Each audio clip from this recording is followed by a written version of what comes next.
माँ दुर्गा के प्रिय भक्तों, अब आप सुनिए दुर्गा सप्तशती के 12वें और 13वें अध्याय को। देवताओं की स्तुति सुनने के बाद देवी ने कहा कि हे देवताओं, जो एकाग्रचित होकर प्रतिदिन इन स्तुतियों से मेरा स्तवन करेगा, उसकी सारी बाधा मैं निश्चित ही दूर करूंगी। जो मधुकैटभ का नाश, महिषासुर वध, शुंभ निशुंभ के संहार के प्रसंग का पाठ करेंगे तथा अष्टमी, चतुर्दशी और नवमी को जो एकाग्रचित होकर भक्ति पूर्वक मेरे उत्तम महात्म्य का श्रवण करेंगे, उन्हें कोई पाप छू नहीं सकेगा। उन पर पाप जनित आपत्तियां भी नहीं आएंगी। उनके घर में कभी दरिद्रता नहीं होगी। उनको कभी प्रेमी जनों के विछोह का कष्ट नहीं भोगना पड़ेगा। इतना ही नहीं, उन्हें शत्रुओं से, लुटेरों से, राजा से, शस्त्र से, अग्नि से तथा जल की राशि से कभी भय नहीं होगा। इसलिए सबको एकाग्रचित होकर भक्ति पूर्वक मेरे इस महात्म्य को सदा पढ़ना और सुनना चाहिए। यह परम कल्याणकारक है। मेरा महात्म्य महामारी जनित समस्त उपद्रवों तथा आध्यात्मिक आदि तीनों प्रकार के उत्पातों को शांत करने वाला है। मेरे जिस मंदिर में प्रतिदिन विधि पूर्वक मेरे इस महात्म्य का पाठ किया जाता है, मैं उस स्थान को कभी नहीं छोड़ती। वहाँ सदा ही मेरा सन्निधान बना रहता है। बलिदान, पूजा, होम तथा महोत्सव के अवसरों पर मेरे इस चरित्र को पूरा पूरा पाठ और श्रवण करना चाहिए। ऐसा करने पर मनुष्य विधि को जानकर या बिना जाने मेरे लिए जो बलि, पूजा, होम आदि करेगा, उसे मैं बड़ी प्रसन्नता के साथ ग्रहण करूंगी। शरत काल में जो वार्षिक महापूजा की जाती है, उस अवसर पर मेरे इस महात्म्य को जो भक्ति पूर्वक सुनेगा, वह मनुष्य मेरे प्रसाद से सब बाधाओं से मुक्त, धन धान्य एवं पुत्र से संपन्न होगा। इसमें तनिक भी संदेह नहीं है। मेरे इस महात्म्य में मेरे प्रादुर्भाव की सुंदर कथाएं तथा युद्ध में किए हुए मेरे पराक्रम सुनने से मनुष्य निर्भय हो जाता है। मेरे महात्म्य का श्रवण करने वाले पुरुषों के शत्रु नष्ट हो जाते हैं, उन्हें कल्याण की प्राप्ति होती है और उनका कुल आनंदित रहता है। सर्वत्र शांति कर्म में बुरे स्वप्न दिखाई देने पर तथा ग्रहजनित भयंकर पीड़ा उपस्थित होने पर मेरा महात्म्य श्रवण करना चाहिए। इससे सब विघ्न तथा भयंकर ग्रह पीड़ाएं शांत हो जाती हैं। मनुष्यों द्वारा देखा हुआ दुस्वप्न शुभ स्वप्न में परिवर्तित हो जाता है। बालक ग्रहों में आक्रांत हुए बालकों के लिए यह महात्म्य शांतिदायक है तथा मनुष्यों के संगठन में फूट होने पर अच्छी प्रकार मित्रता कराने वाला है। यह महात्म्य समस्त दुराचारियों के बल का नाश करने वाला है। इसके पाठ मात्र से राक्षसों, भूतों और पिशाचों का नाश हो जाता है। मेरा यह महात्म्य मेरे सामीप्य की प्राप्ति कराने वाला है।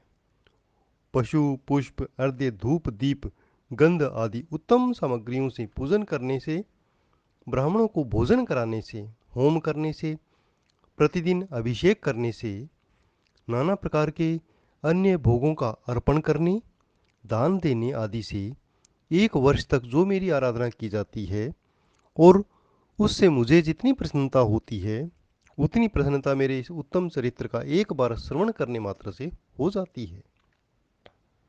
यह महात्म्य श्रवण करने पर सारे पापों को हर लेता है और आरोग्य प्रदान करता है। मेरे प्रादुर्भाव का कीर्तन समस्त भूतों से रक्षा करता है तथा मेरा युद्ध विषयक चरित्र दुष्ट दैत्यों का संहार करने वाला है।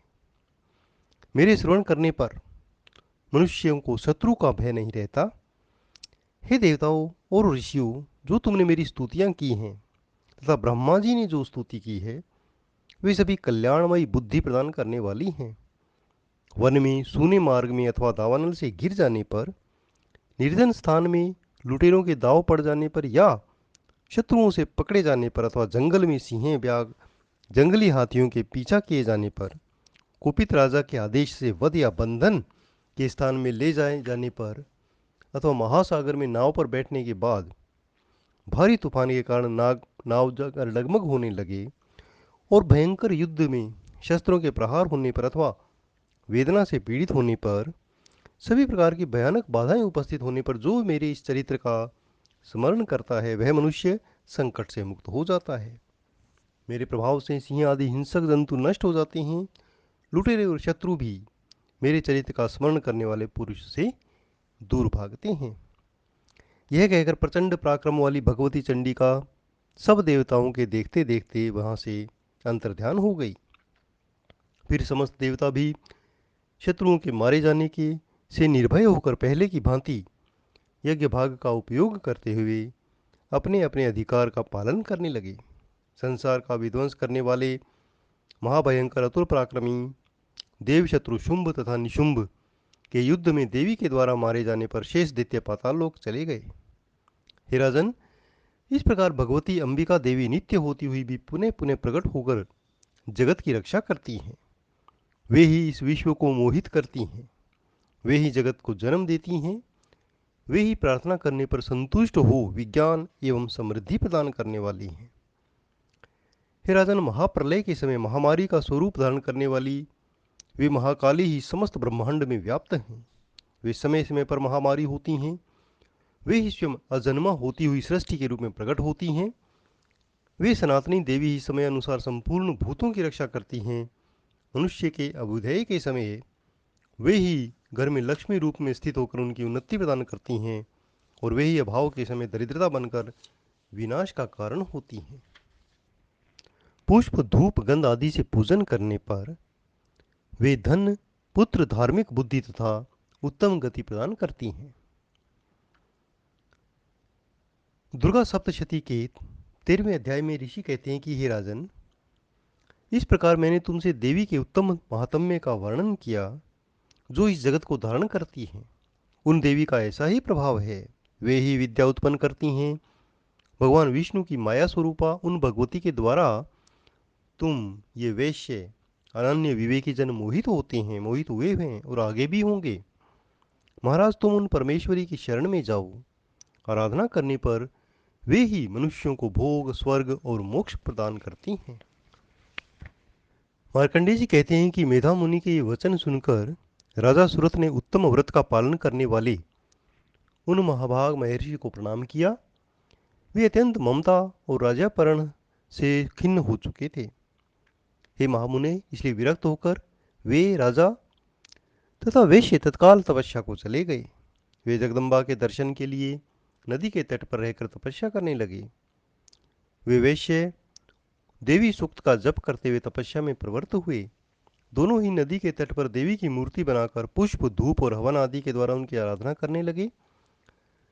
सबसे पहले उन्होंने आहार को धीरे धीरे कम किया, फिर निराहार रहकर देवी में ही मन लगाकर एकाग्रता पूर्वक उनका चिंतन आरंभ किया। वे दोनों अपने शरीर के रक्त से प्रोक्षित बलि देते हुए लगातार 3 वर्ष तक संयम पूर्वक आराधना करते रहे। इस पर प्रसन्न होकर जगत को धारण करने वाली चंडिका देवी ने प्रत्यक्ष दर्शन देकर कहा कि हे राजन, तुम कुल को आनंदित करने वाले वैश्य, तुम लोग जिस वस्तु की अभिलाषा करते हो वह मुझसे मांगो, मैं संतुष्ट हूं, अतः तुम्हें सब कुछ दूंगी। तब राजा ने दूसरे जन्म में नष्ट नहीं होने वाला राज्य मांगा और इस जन्म में शत्रुओं की सेना को बलपूर्वक नष्ट करके अपना राज्य प्राप्त करने का वरदान मांगा। वैश्य का चित्त संसार की ओर से खिन्न और विरक्त हो चुका था।